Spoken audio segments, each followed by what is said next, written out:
فلا تنظر إلى من هو خير منك في ماله وداره ومركبه وملبسه، فإن الرضا عن الحياة مبني على المقارنات. يقول النبي صلى الله عليه وسلم: انظروا إلى من هو أسفل منكم ولا تنظروا إلى من هو فوقكم، فهو أجدر ألا تزدروا نعمة الله عليكم.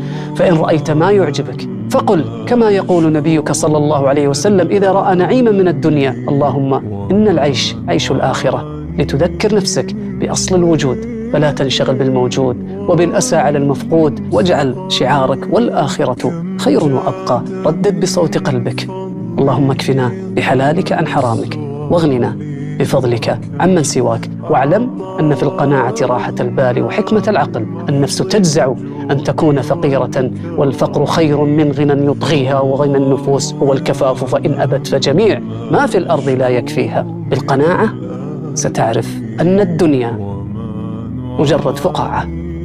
سلام.